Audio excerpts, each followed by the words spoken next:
Barak Yahweh, Barak Yahweh Shah, Yahweh Bahashim, Yahweh Shah, Bahashim, Kuhak Wadash. All praises, honor, glory, love, respect, faith, and power, and trust, and all credit to my Heavenly Father, Yahweh, and my Heavenly Big Brother, Yahweh Shah. Thank you so much for what you've done, what you're doing, and what you're going to do. Double honors to the apostles and elders and bishops of GMS, Great Millstone, who I learned from, and all the men scattered all over the world, teaching this truth and none but the truth in the name, spirit, and the power, Yahweh Bashim Yahweh Shah. Trying to put a spiritual bug in you Hebrew Israelites' ears, you so-called blacks, Latinos, and Spanish, Native Americans, Seminole Indians, and you speckled birds. And what is a speckled bird? That be a Hebrew Israelite that look like some of the heathen nations. Like, for example, a Hebrew Israelite that look like a so-called white person or so-called Chinese person, etc., etc. Got some videos lined up on what's going on in America, bad things that's happening in America. And it's only going to get worse. Anyway, I'm going to play these videos. I'm going to get into the scripture my best ability, say whatever God say through the Spirit of power, Yahweh Shema Shah, the Holy Spirit, the Kuhak Dash. Lord willing to be on me. Let's get it. We have another massive cyber attack that apparently crippled a California city's 911 systems here, and it's the latest in a string of events that have been hitting our infrastructure left and right. So this Susan city that has roughly 30,000 residents was forced to shut down over the weekend its entire computer network after this cyber attack knocked out its 911 system, and it's the latest sign of how vulnerable all of our American municipalities remain. So this is located about 45 miles from San Francisco. They declared a state of emergency, and they say that a lot more than just one thing was affected. They shut down the entire network to stop the threat from spreading, but it was already in different sectors. They scrambled to try to stop the outage from endangering residents, and they rerouted 911 calls to the Solano County Dispatch. But the breach reached well beyond the emergency dispatch, is what they're saying. City services, including building permits and other municipal records, were rendered inaccessible. Residents were unable to pay bills. And the Susan City Council had to vote unanimously to pull the plug on the entire network and declare a state of emergency. And it's all from these ongoing hits on our infrastructure. They even say that the Trump administration put out an urgent warning in April, and they were citing Iran as the threat. But it could be Iran, China. But yeah, I know it. It really doesn't matter who's responsible, because it's ultimately the Lord. Yahweh Shema Shah. But it's going to happen regardless. And we know damn well it's Esau, because who is number one when it comes to attacking Americans? Your own American government. Shit. Who else? Nobody else ain't going to. Because everybody else knows who's going to attack Americans. It's going to be your American government. So why does Russia, Iran, China have to bother? They know America's going to do it to fuck up their own citizens. Hell, they be doing that every day with you Israelites, you so-called blacks, Latinos, Hispanics, Native Americans, Seminole Indians, and speckled birds. Anyway. Rogue alphabet gangs, you never know these days. But it's going down big time. We've got water places that have been hit, cybersecurity incidents in many states. It's like going on a dozen states now. The latest was in New Jersey. They're targeting all these places, and people should just be aware. Your city could be next. If you've been affected, let me know in the comment section, and join me for the live streams for. Yeah, man. Ecclesiastes chapter 5, verse 15. Be not ignorant of anything in a great matter or a small. And there've been so many reports of cyber attacks affecting water, and it's gonna eventually affect the electricity, the internet, and food, the supply chain, all that stuff. They just starting with the water, because water it means a lot to people. It's shit. Water means a lot because water is the basic necessities. It's the chief thing in life. Yeah, everything needs water. And when Esau, or not just Esau, but the Lord, when the Lord take it away, man, the things start to die a lot. Die faster. Hey man, seek the Lord, repent. Do the best you can do. For these players going to continue building up. Let's get to the next one, more about cyber attacks.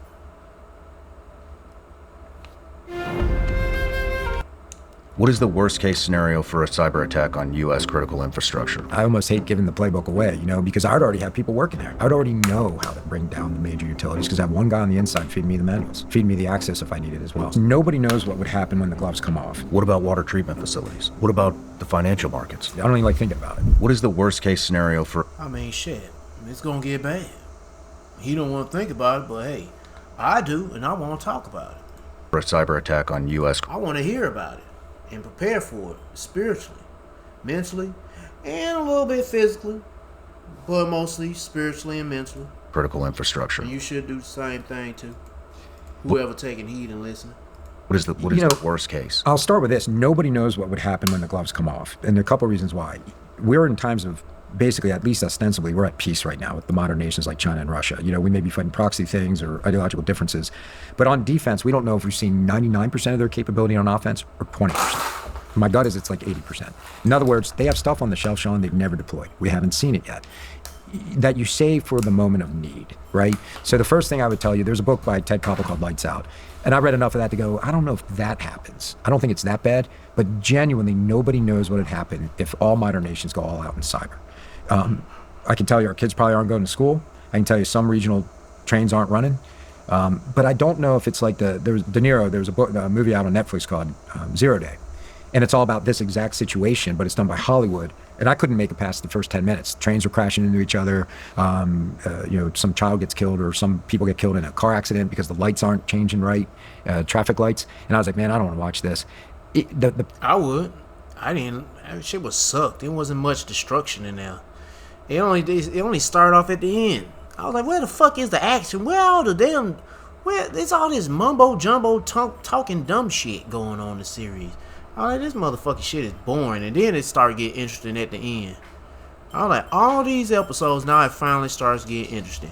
But anyway, yeah, I want to see shit like trains crashing, motherfuckers dying, if it's a child. Hey, man, it's going to go down, bro. I don't give a fuck. It's about to happen, bro. And you better have your mind ready, your spirit ready. Yeah, you're going to see children getting killed, babies getting killed, women getting out there getting raped, children getting raped, men getting raped. You're going to see a whole bunch of shit. If you don't like it, kick rocks. Because this ain't for the weak-minded or weak-stomach people. Shit. Problem is, I think you're going to get a situation. Esau, he like, I don't want to see that. Well, you're going to see it anyway. Or either whatever. Situation that there's such a rippling butterfly effect that most of society will come to an absolute, we better go back. Nah, really, this devil don't want to see the fall of his kingdom. That's what he really don't want to see. Because then, yeah, that's what he don't want to see, really. The fall of the Edomites. He's like, I don't want to see that. I love this world, but now it's coming to an end, bitch. Back to the old way. I'll give you an example. Like, there was an attack in 2021, and it worked. And it's like it's your own people orchestrating all this crash and all this shit to happen. Ultimately through the spirit and power and the will of Yahweh Shema Shah. It shut down software that was used by a lot of restaurants. And I mean, you and I have been ordering food in restaurants from long before the internet, or at least, someone wrote down your order. What I was amazed at is when the internet went down at about 800 restaurants, just the app itself that they were using got compromised, the majority of the restaurants couldn't take orders. They didn't know how to run their business off the grid. If you want to do something weird, see how many Fortune 500 companies can actually run their business if they're off the internet. The answer is probably none of them. Some aspect or most of their business might actually falter. And that's unfortunately probably what will happen if the gloves come off in the cyber domain. So much will be unreliable and unpredictable. It'll impact so many weird things. Like your running app. Hey, how far did I run today? Oh, my running app doesn't work now. Or you're tracking calories. You can't track calories. Your schedule blows up. Your organization can't get on the grid, or you can't transact, or you can't sell, or you can't get your money, or you can't believe what you're reading. And there's a lot of different kinds of attacks. Like if I had the privilege a couple of times of teaching a modern warfare class at the Naval Academy. I'd show up and guest lecture. And I'd depress myself because... I ain't gonna play all this, just let you know that. But if you want to watch the rest of the video, there go the title of it. There go this guy channel. Oh shit, what the fuck? I'm hitting the wrong button. Here go the channel. Oh shit, what I'm doing? What else is here? Droughts. War. I got, Lord willing, I'll be able to do some videos tonight. But that's gonna be 2 of them if I do one for plagues and one for war. But there's so much going on, but I feel like doing some videos, but not too much. I end up burning myself out. let's get to this. The other one, what is it? Lisa Haven talking about electricity going out too, blackouts and shit. Let's see what this is about. Chicken Bacon Ranch, Zaxby style. Chicken Bacon Ranch, whatever you want. Look, something's up, and the two stories that I'm going to share with you today should have everybody asking some rather serious questions. Right now, France is reportedly preparing for a nationwide blackout exercise in 20. Oh, what she talking about? Well, okay. Now I was gonna say, fuck it. 27. And this isn't just your run-of-the-drill routine power company drill that we're talking about here. This scenario is bringing together their freaking military, their government officials and ministries, and their national grid operators, all of these people, to determine how the country, and of course the government, would continue functioning during a catastrophic loss of electricity. Meanwhile, America ain't gonna be doing none of that shit. Not to get the people ready for it. I don't know about France. I'm guessing in France, they probably getting the people ready for it. Because you remember, for like the past, well, from this year to last year and the year before, they've been a lot of those so-called European countries been getting like Germany, Austria. I don't know about the UK. I don't know about the UK. But some of those European countries been getting the people prepped up for nuclear war, biological warfare, power outages, all this other shit. Yeah. Even Russia. Getting people ready for all that stuff. Yeah. But I know in America, shit, they ain't getting nobody ready for nothing. No. Which, by the way, as many of you have seen with simulations done in the past here in the United States of America, a lot of the times they don't do these exercises and simulations unless they feel that that is a potential said outcome, which is why my red flags are really going up. But at the very same time, the United Nations has also sounded the alarm and issued a dire warning regarding Iran. And I'll get into what that warning is. But right now, as many of you know, the tensions are rising, not only with the United States and America and Iran, but quite frankly, the globe. There's a lot of tensions with the Strait of Hormuz. We're still under talks with Iran and war with Iran, and things are really getting intense. So much so that in Iran, there are things happening there where thousands of people are dying, their own people. And the United Nations has issued a warning. But here's the deal. These two stories give us a bigger picture of what is truly going on in society and how we need to be ready because we don't know what tomorrow holds. And apparently they think it could hold some kind of catastrophic event, God forbid. Now, before I dive into any of that, I want to say, please make sure you're subscribed to the channel. I've got a lot to share with you today, and make sure you have that. But before I go any further, just a quick break from my sponsor. Data of realized government founded on Politico.eu. France will test crisis response with 2027. Yeah, earlier I said I thought that all these videos gonna be related to America, but well, not this one. It's sort of, but you hear, yeah, you know. But in this country, getting ready for something to go down, but America ain't getting ready for shit. Well, you got some Americans that are getting ready for something. The Purge. And it's blackouts and such, but also the Purge. Blackout drill. Is France ready for a crisis that plunges it into darkness? The French government is planning to find out. The government is looking to organize a tabletop simulation of a sudden nationwide power outage in the second half of 2027, according to 4 people with direct knowledge of the exercise who were granted anonymity to discuss plans that have not been publicly announced. The exercise is going to involve the French electricity grid operators, ENDES and RTE, as well as several government departments and ministries and the French military administration. So as I said before, this is not your run-of-the-mill typical routine drill. It proposes it will be to determine how the country would respond to a paralyzing electrical outage of the kind that hit Spain and Portugal in April, or a major cyber attack targeting the power grid as Poland experienced last year, an act of sabotage Brussels has attributed to Russia intelligence. The simulation will test the country's ability to respond. So that's kind of it in a nutshell. And they put a bunch of meeting notes on there, but basically they want to make sure, and this was the entire purpose, they want to ensure the continuity of the state and the protection of the population. And this is also going to include things like emergency blankets, generators, medicines, telecommunication equipment for law enforcement, as well as rare and critical raw materials. Here's the thing, and I've already said it, governments don't spend years, and we're talking this goes all the way to 2027 before they even do this simulation. They don't spend years organizing nationwide crisis simulations or scenarios unless they consider that this could potentially realistically happen. right? That is one of the main things that stood out to me about this article. And the other thing is they mentioned that something like a cyber attack could happen as being the reason that they lose the loss of power. They also mentioned wildfires and weather and all of that. But here, right now, we all know that we're at odds with Iran, us and countries around the world, and that includes part of the EU.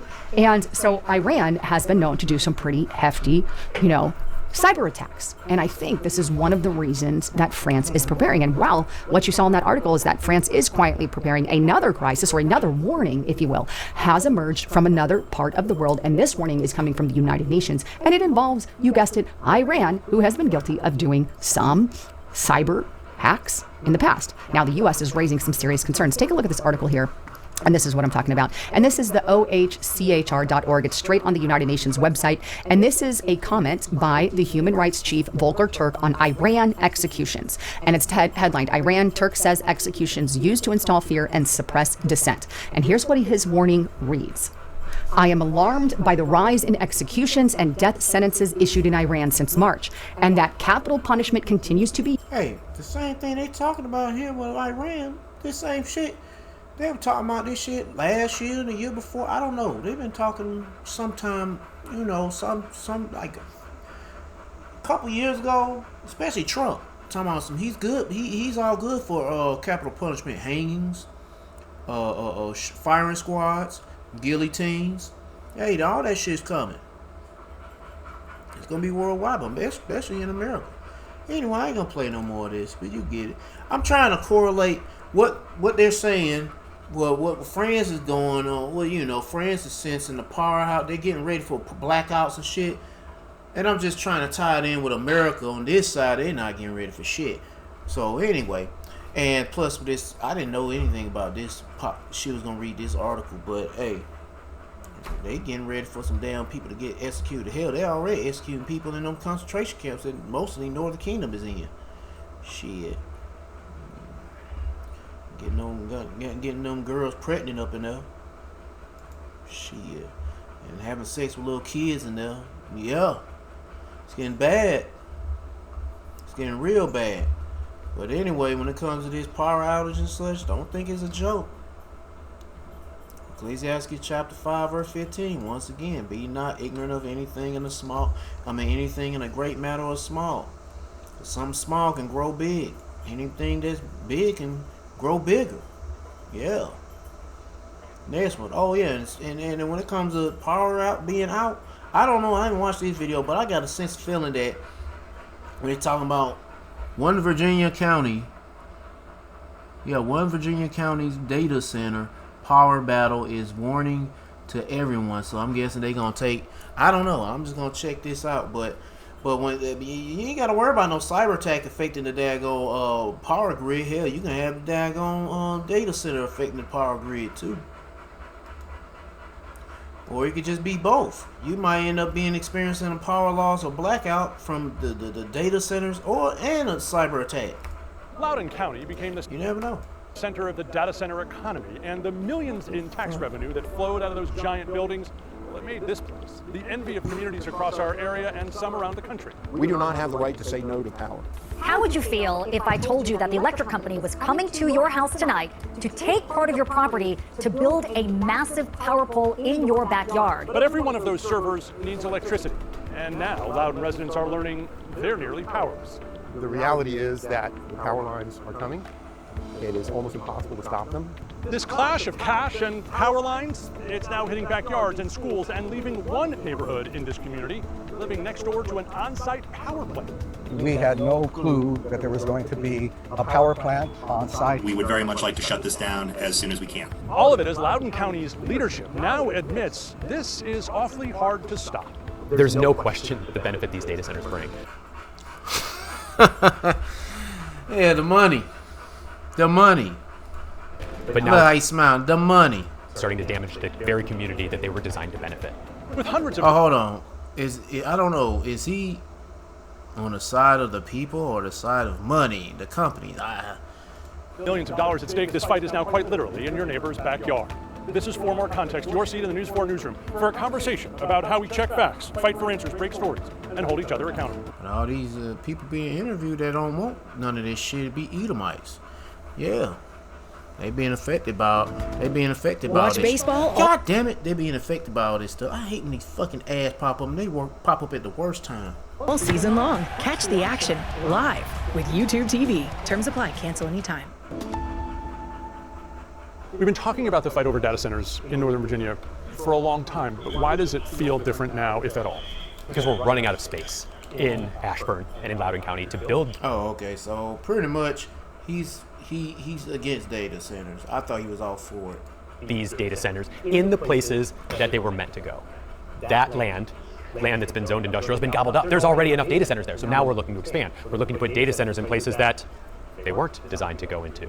And whether this is a fight about the next data center, there's now fights about the ones that already exist, and specifically about getting them the power they need to run these places. These data centers were a decade ahead of everybody else in terms of understanding what their development would eventually require. That's where we're at now. We have a lot of data centers in Northern Virginia that are finished and they're ready to go. There isn't enough electricity to turn the lights on.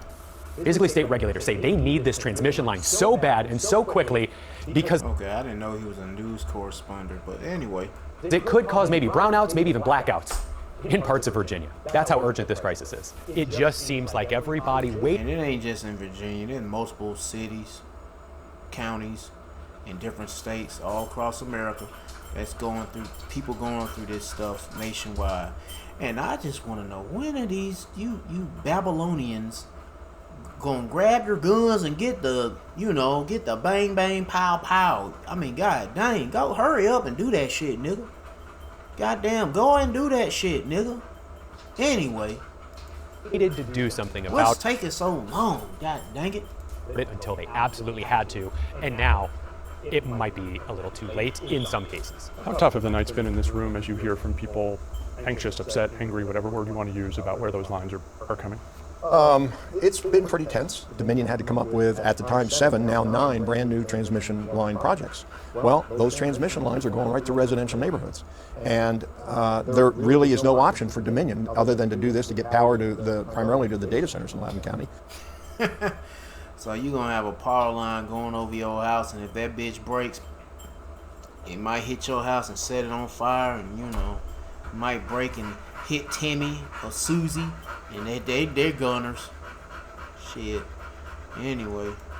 And then keep grid resiliency. Mike Turner is the vice chair of the Loudoun County Board of Supervisors and a bit of an expert on how data centers affect communities. He talks about that all over the country, and thankfully with us as well. You have the right to say no? And, another thing too, electricity puts out a certain frequency, but I don't know if that'll affect residential areas, but whatever. We do not have the right to say no to power.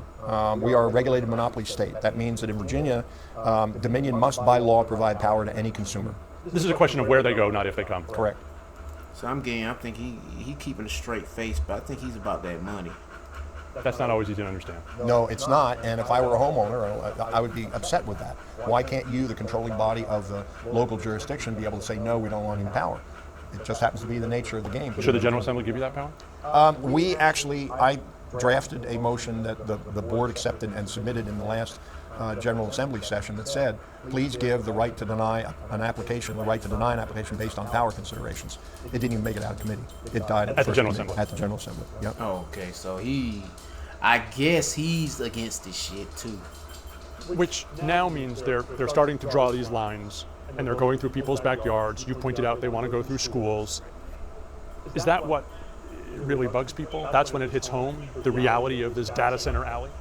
I think when they're going to build a power pole the size of the Statue of Liberty in someone's backyard, it gets very real very fast. So once they come to one community, they can go through every community. The fight now is not over whether it will happen, right? It's affecting other heathens too. From Miss Shong Yung to Tim Burton, whatever. I'm just making up an Edomite name. Tim Burton. Shit. Yeah. You ain't gonna hear about Malik Jackson. No, you ain't gonna hear nothing about Malik Jackson or Manny Cortez or some shit. No. But you hear about these other heathens. Yeah, they out there complaining about this shit. I love it, but then whatever. Anyone say this power line will not be built in Virginia? No, it's going to happen. The question is where. The reality. And I wonder when it's gonna happen, when people gonna say enough is enough. And they gonna say, I want my country back. Yeah, I want to hear these motherfuckers and then go out there with their guns and go shooting motherfuckers. God dang, I'm tired of this shit. Y'all niggas bitching and complaining about some damn power centers or data centers and all that shit. Well, go out there and do something about it. Go out there and take the country back. Shit. You know damn well these motherfuckers, the only way they gonna actually do something, they start fucking with the food. Probably. Well, hell, they putting poison in the food, but they still ain't doing shit about any of that shit. But anyway,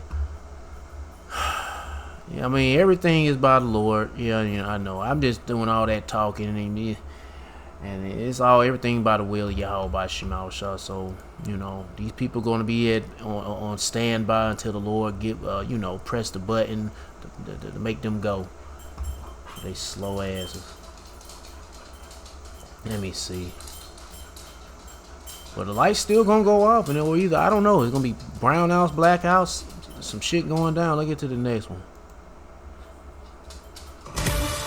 All right, tonight for the heaviest of topics in the future of warfare, what if the end of civilization is not nuclear, but biological? What if it's not a missile we should be scared of, but a pathogen? That is the hypothetical that investigative journalist and friend of the show, Annie Jacobson, lays out in her new book, A Biological Warfare or War, a Scenario, and it moves really like a ticking clock.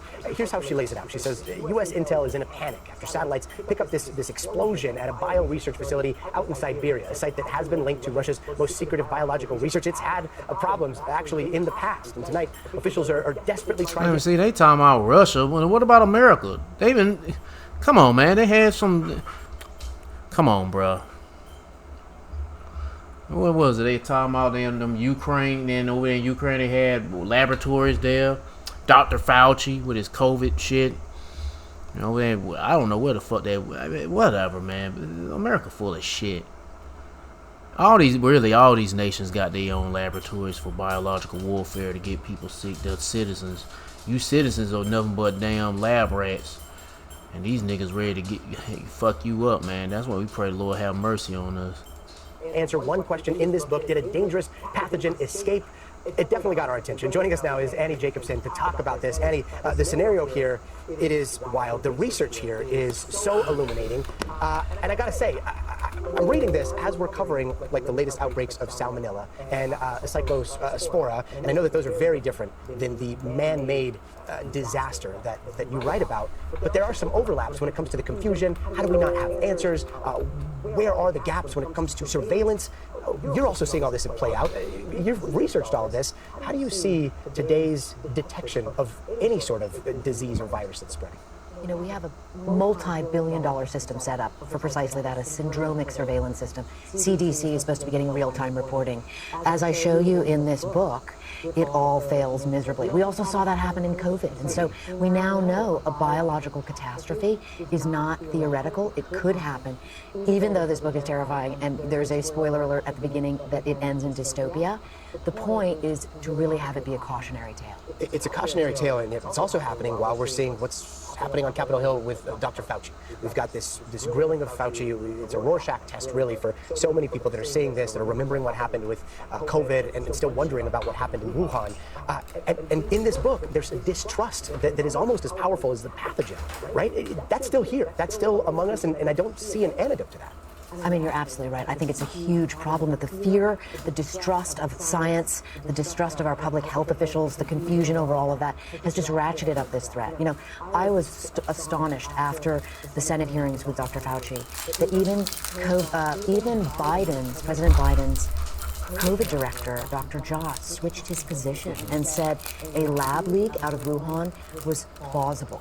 And so, or actually he said it was probable. And so that's precisely why I choose a lab leak, because I want people to understand, as I learned, as I was talking about. And speaking of biological warfare, the people who got the vaccine shots, you already got affected by the shit. That was already warfare on you niggas, and y'all didn't even know it. And then these motherfuckers on news networks, they've been telling you, you're a hero for getting the vaccine shot. Whoever didn't get the vaccine shot, y'all worthless, so piece of shit motherfuckers. You need to burn or be executed, be thrown in jail. But anyway, well, yeah, hey man, I don't know what the fuck to say, man. I'm just talking.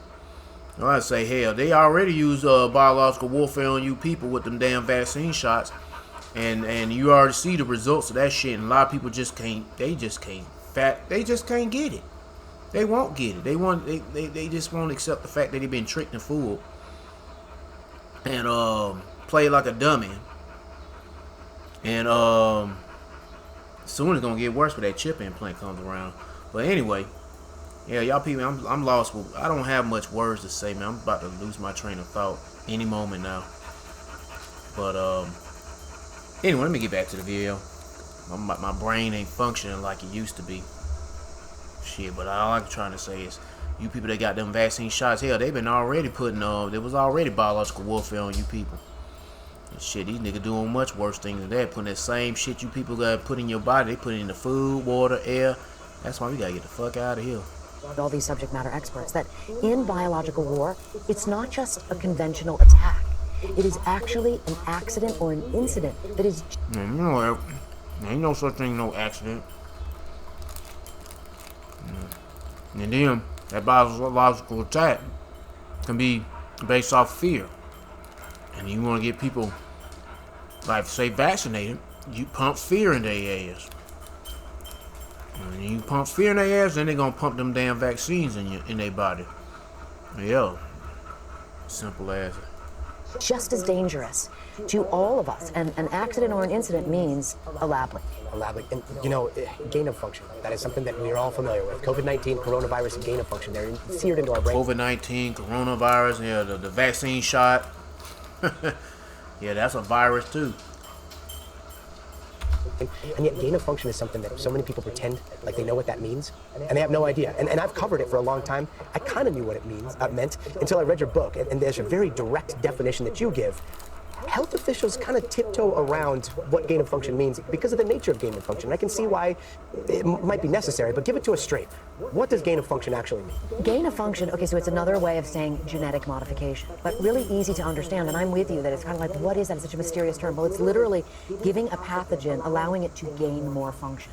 The function allowing a virus to become more powerful. Well, a couple things, and it's also a virus or a bacteria. That's a pathogen. Or a vaccine. It can become more virulent. It's a way of saying it's more deadly.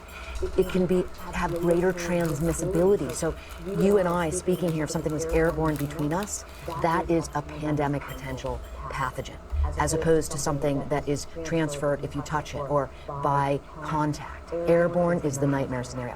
Finally, what gain of function does is it can take away, with a very simple tweak, it can take away an existing medical countermeasure, like an antibiotic, like a vaccine.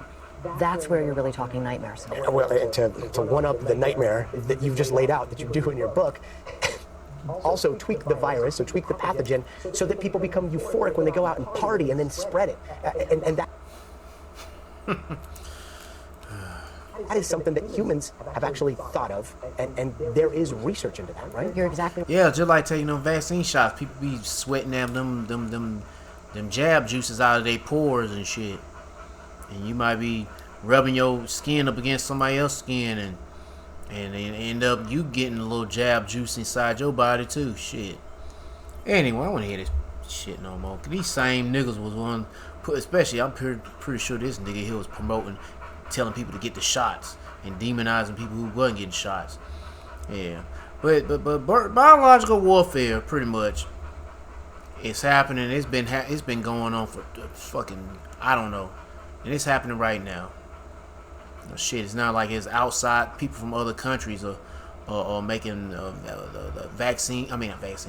viruses to kill Americans. No, you got your government trying to do that shit. It ain't just other countries. People that's in this country trying to create shit to kill you Americans. Yeah, because that's the plan. I don't know the next big thing. I don't know when is it going to be something that's going to be really serious, because COVID was some bullshit. But I don't know when the next serious illness comes around. It's probably going to come around pretty soon, especially when it's those vaccine shots start to mutate more.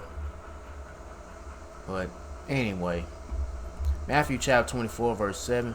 For nation shall rise against nation and kingdom against kingdom. You got wars, World War III, race wars, civil wars, class wars, and all these different type of wars, or warfares, like biological warfares going on, cyber warfares. Anyway, yeah, that's part of war. And there shall be famines and pestilence. That's the point I wanted to read. Well, that's the reason why I want to read this, because it is pestilence and earthquakes in diverse places. All these are the beginning of sorrows.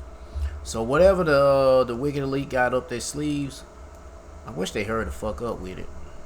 I mean, seriously. But still, everything is by the will of Yahweh Shema Shah. But I don't want to say anything but tell the Lord to hurry up. No, just you want to tell Esau to hurry up. Let's get to the next one. Man, will you be quiet? I do not want to see this shit. Most Americans still believe that the price of their steak, their bread, their milk is decided at the grocery store. Well, they're wrong.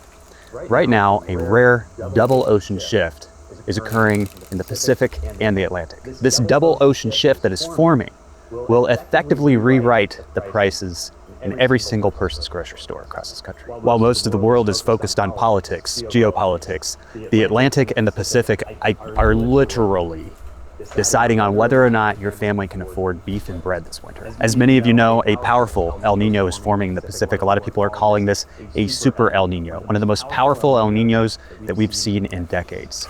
This has massive impacts. But at the same time, and this is what's really strange, at the same time we're seeing a cooling pattern occur in the Atlantic. These patterns happening together are actually creating the next squeeze on American and global food supply, as well as the boost to your food prices. In this video, I'm also going to talk to you a little bit about how some of your choices can help you opt out of this squeeze. So stay tuned. Before we deep dive into oceans, let's talk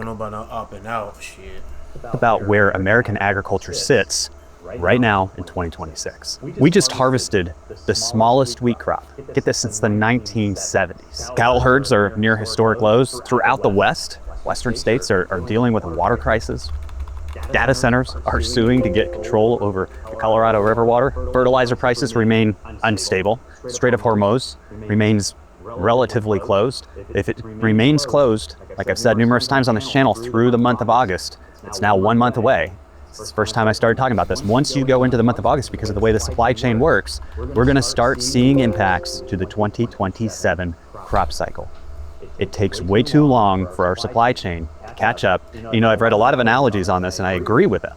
If the strait stays closed for 2 months, it takes 4 months to get the supply chain back on track. If it stays closed for 4 months, it takes even longer. It's not directly reflective. Those ships take months to get across the ocean, and now we have ships that aren't even heading there. So it takes months to get the ships there, and then they have to load them and bring them all the way back. Hormuz is a serious situation, especially when you're looking at this point in time at the 2027 crop window. Guys, we have, at this point in time, zero margin for error. And that's when the oceans decided to make this big shift, a double shift. I'm sure some of you are thinking this is biblical. Might be right. Now, for those of you who aren't very familiar with this stuff, you might be wondering, what do the oceans have to do with a wheat field in Kansas, Nebraska, or a ranch down in Texas? Everything. You see, the oceans are like the engine that drives global weather. When the Pacific warms dramatically, we're not talking about a soft El Nino here. We're talking about a massive super El Nino. And at the same time, the Atlantic cools. They literally rewrite the jet stream, and they change the way that weather flows across continents. Australia's wheat fields are going to dry out. Places like Southern Africa face significant risks for maize and livestock. Rice production in Southeast Asia, it's going to be completely disrupted. Brazil and Argentina, who have taken over as major global agricultural producers, are going to face chaotic flooding, planting delays. Now, I know I'm talking about a lot of geography here, and many of you are probably wondering why you should care. You should care because when the world's pantry goes empty, your pantry becomes a heck of a lot more expensive. When the rest of the world's farms fail, which these patterns predict, everybody starts looking at our farms a lot closer. And that's really when your prices start to skyrocket. Real quick, guys, if you enjoy this no spin reporting, please, by the way, let's let the rain makes farming in and of itself, farming and ranching nearly impossible. A lot of mainstream media always says, well, rain is good. But you know what, guys? Farmers know better than that. Too much moisture brings things like fungal disease, delayed plantings, ruined grain quality. It brings harvest loss. Sometimes they can't even get the tractors into the fields. Too much rain is almost the exact same problem as too much drought. For ranchers, it means things like muddy feedlots, deteriorating pastures, higher disease pressures. And really, because of all the challenges that we end up having with farming, in general, it creates higher feed costs. You know, we're kind of dealing with this right now in North Carolina. Things like corn haven't done so well in the state. So when you try and go and buy local feeds, you're trying to support your local farmers. And what I'm hearing this year's crop is pretty dismal, which means the future of feeding livestock here, you want to stay local, it's pretty expensive. And here's the thing, with cattle numbers already so low, any additional hits are going to move through this system faster and harder than they normally. All right. Anyway, well, you know, the way he sound, what he's talking about sounds like big problems on the horizon. So, yeah, and it's affecting your food. It's affecting farmers. Farmers are being affected by what's going on outside this country or inside this country. It's gonna affect your food. Yep. And farmers that being affected by what's going on outside of this country. How did I say it the first time? Farmers that being affected, it's not just here in America, but outside of America, because our food ain't just coming from here and staying here. No, it's you got food coming from other parts of the world, and you got United States got food that's staying here or either leaving out. Anyway, what I'm trying to say is gonna be problems. People, they're gonna be famine, pretty much. Yep. And let me get to the scriptures. Man, my head hurting right now. I don't want to sound angry, but man. Anyway, 2nd Ezra chapter 15 verse 11. But I will bring them with a mighty hand and stretched out arm and smite Egypt with plagues as before. Because this is about America, Babylon the Great. And America, Babylon the Great is spiritual Egypt all over again, as before, and will destroy all the land thereof. Egypt shall mourn, and the foundation of it shall be smitten with the plague and punishment that God Yahweh shall bring upon it. They that till the ground shall mourn, for their seed shall fail through the blasting in hell, and with fearful consolation. Woe to the world and them that dwell therein. Let me get another one. Let me see. Ezekiel chapter 5 verse 16. When I shall send upon them evil arrows of famine, which shall be for their destruction, which I will send to destroy you, and will increase the famine upon you, and will break your staff of bread. And what the guy was explaining, hey, the staff of bread is breaking down from transportation, for receiving fertilizer. It's super El Nino, you know, when the weather, the temperatures start affecting the farmland and the food and all that other stuff. That's many ways the Lord is breaking the staff of bread, destroying your food supply, everything, the food growth, even the cattle too. It ain't just food as you grow out the ground, but also food that you raise up. They go moo and bad, and they fart and burp and eat grass. Sometimes they eat soy and corn, which they don't supposed to. Anyway, let's get to the next one. This is about some financial talk. I'm gonna get these 2 videos played and then be done with it. Lord willing, get to it. For the ones who know well-prepared workdays land right on time, there's Grainger. For the ones who get it done. Rhett from Good Mythical Morning here to put Burger King to the test with their new Whopper guarantee. If they don't make it just how you ordered it, they'll make. You've been paying for America's debt problem your entire life, through an inflation and a dollar that buys less and less. But what happens when even that isn't enough to keep the system running? Well, right now, we may be getting our answer to what comes next. Just days after the U.S. took the extraordinary step of intervening in Japan's currency market, U.S. Treasury Secretary Scott Bessent proposed something else. A new way for countries like Japan to get the cash they need without having to sell their U.S. debt. Now, this might sound like a boring technicality, but underneath this proposal raises a much bigger question. How far will the U.S. go to keep rates from rising? And ultimately, who pays the price? But there's actually a tool that already exists that central banks can use when they become so addicted to cheap debt, so desperate to regain control of interest rates that they can no longer afford. It's called yield curve control, a mechanism already written into central bank policy that allows them to override the free market, control interest rates, and ultimately transfer the cost onto the savers. And while what Scott Bessent is proposing today isn't technically yield curve control, which we'll get into, the objective is the same: to stop pressure on the treasury market to prevent U.S. borrowing costs from going even higher. But yield curve control isn't some conspiracy or hypothetical. It's already happened. In fact, it happened in Japan, which in part is what has led to the mess that they're in today. And it's been deployed here in the United States when it was enacted during World War II, triggering 18% inflation and wiping out savers. But today, with debt 10x in real terms what it was back then, the fallout would be much more severe. And as the Fed considers reaching for it, most Americans would have no idea what even happened until it was too late. But to understand why we might be moving closer to that point and what comes next, we have to understand what exactly Scott Bessent is proposing. And it all has to do with something called the FEMA repo facility, a nifty little trick created by the Fed in 2020. You can think of the FEMA as a pawn shop for U.S. Treasuries. Foreign central banks bring their U.S. Treasuries that they otherwise would be selling to the FEMA. The Fed holds those treasuries as collateral and in exchange gives central banks US dollars. Now, this would increase the Fed's balance sheet, but since they technically didn't buy them, they're just holding the US treasuries, it's not technically quantitative easing. But no matter how you slice it and dice it, it is undoubtedly more monetary intervention. And the real question becomes, why is it happening right now? As Japan's currency crisis continues to accelerate and they become increasingly desperate for cash, they will be more tempted to sell off their over $1 trillion worth of U.S. treasuries, the largest foreign holding of U.S. treasuries in the world. All right, man, this shit boring. Anyway, I didn't even expect this to be this way. Yeah, inflation gonna grow.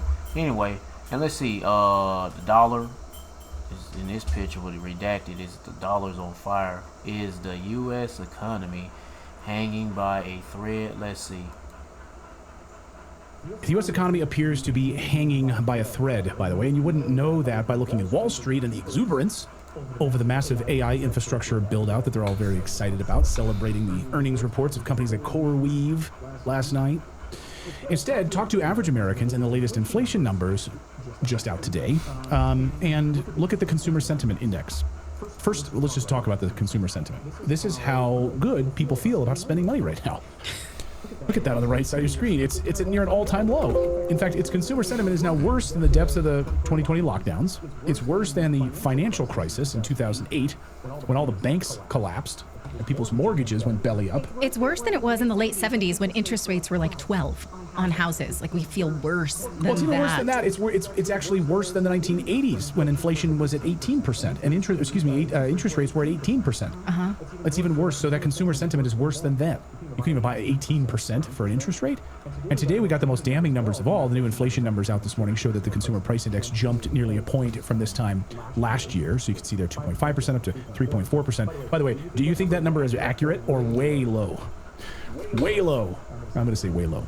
Of course, so many experts have called this a K-shaped economy, where different parts of the economy move in different directions, meaning the wealthy, the tech industrial sector continues to move up, do very, very well. Wall Street, middle class and average Americans continue to go down, creating that K-shape. Well, Treasury Secretary Scott Bessent the other day said he's sick of hearing about this K-shaped economy, that it's officially dead. Listen. So we are starting to see, I got sick of hearing about this K-shaped economy. I can say here definitively, the K-shaped economy is over. Oh, it's over. All right, he announced it on CNBC, so it's officially over. So what kind of shape is it? I mean, K-shape, what it's going up and go down? Well, what about if this is just going straight down? I guess it'd be a I shape, right? Maybe an L shape, a flat line. It goes down and go going it goes vertical and going vertically down and then horizontally to the right, and that'd be it. Or it just goes straight down. Well, anyway, it is what it's coming to anyway, going straight down. They gonna crash this shit. And then when they bring the crash, guess what? The chip gonna be next. Dr. Chris Martin. Implantable microchip, the mark of the beast, gonna be next. Robinson is the founder of peakprosperity.com. He looks at all of these trends. He's been studying them for years and one of the keenest observers of all of this. Chris, great to have you back on the show. Welcome back. Thank you, Clayton. Natalie, so great to be back here with both of you. Lots to discuss today. Yeah, our pleasure to have you. So first of all, just maybe on the Scott Benson point of this K-shaped economy, is he right? Is it officially dead? Yeah, he's absolutely right, because it's now an I-shaped economy. There's this little line where we all inhabit, and there's this little dot of elites lording over all of us, I guess.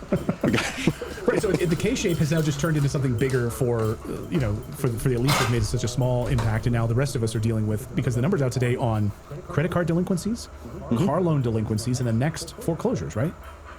No, absolutely. I mean, Washington's so out of touch, and I think Scott Bessent exemplifies that with sort of his smugness. Trump obviously out of touch. That all of these people who are hanging out around that bubble of Washington, D.C., I'm sure, Trump said, we're doing great, the economy's doing great, but who's in that we? If you're a centimillionaire, it's obviously the best of times, but it's also the worst of times. If you're an average person, inflation is absolutely eating everybody's lunch.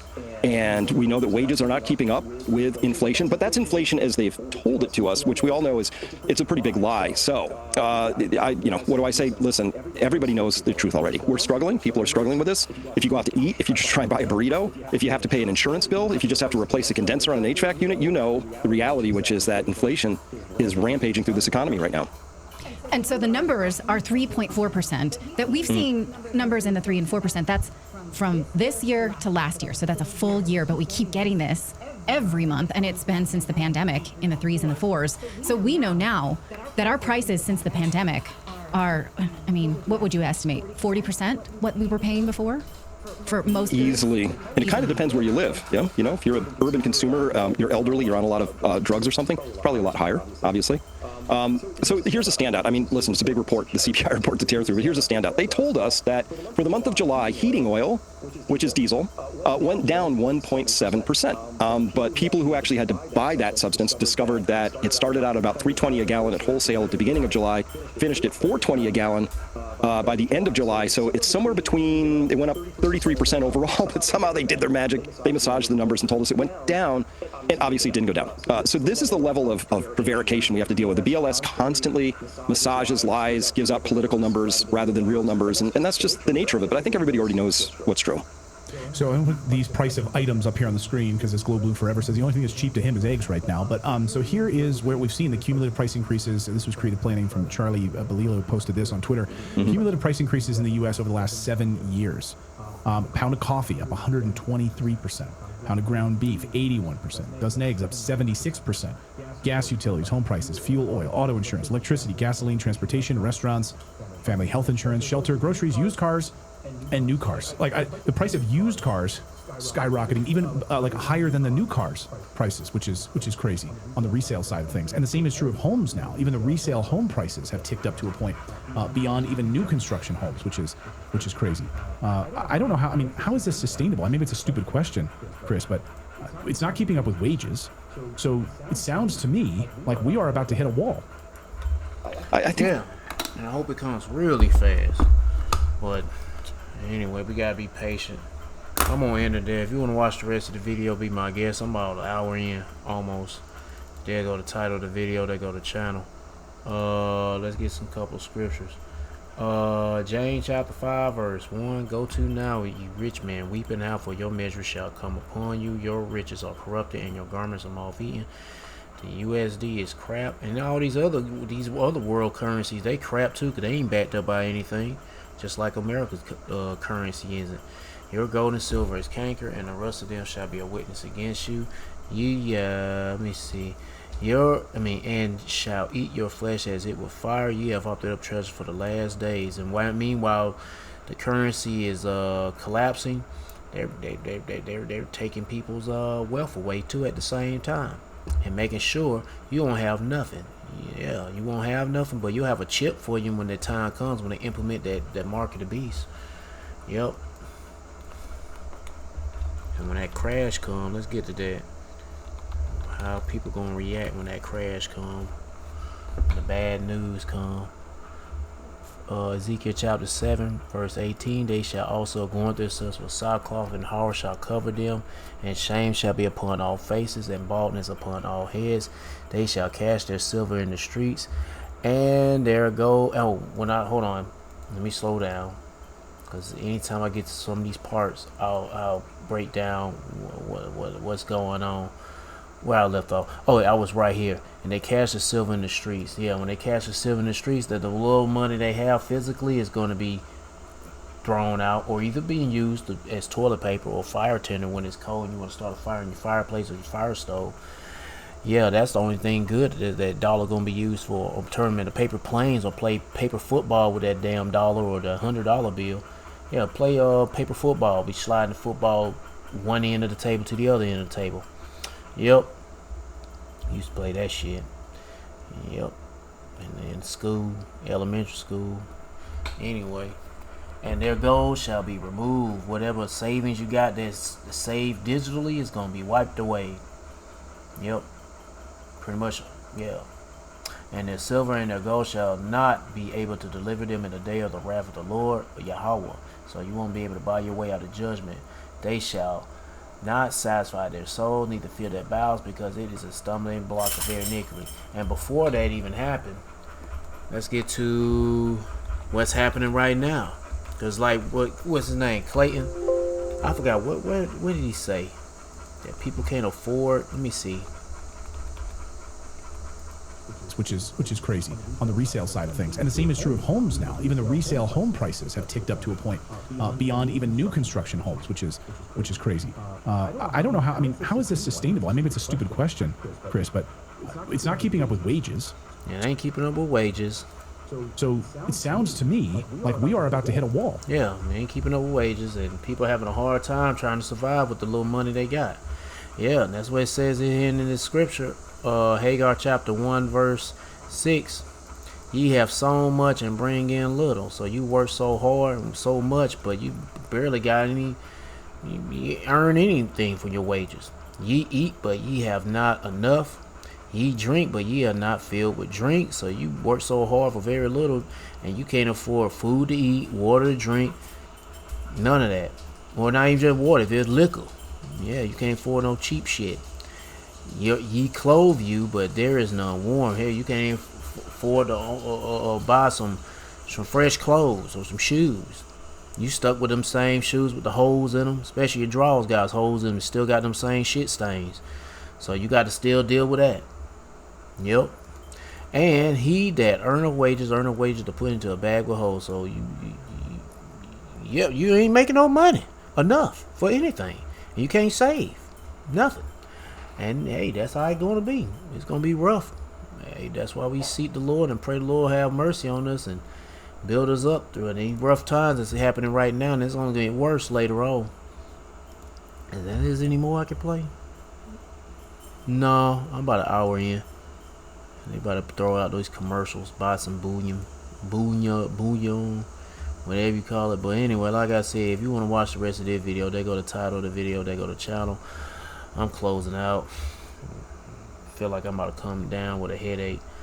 But seek the Lord by seeking his prophets and take heed what to say and try to build a spiritual mental relationship with Yahweh Shema Shah. By praying in Yahweh Shema Shah, praising Yahweh Shema Shah, worshiping Yahweh Shema Shah, fearing Yahweh Shema Shah, and repenting in Yahweh Shema Shah. To all the men out there pushing this truth and none but the truth in the name, spirit, and the power of Yahweh Shema Shah. Keep on preach, keep on teach, keep your faith and trust on Yahweh Shema Shah. Stay humble. For you few sisters out there taking heed, and oh yeah, you brothers out there that's not teaching and preaching, but you know you got your faith and your trust in the Lord, and you just trying to do the best you can do, but you're not prophesying. That's cool. Just do the best you can do, and do the best you can do. Yeah. But for the few sisters out there taking heed, keep your faith and trust on Yahweh Shema Shah. Stay humble, stay in order with your man. If you ain't got no man, stay in order Yahweh Shema Shah. Peace and blessings to the hopeful elect, and all praises to Yahweh Bahashem, Yahweh Shah. Shalom.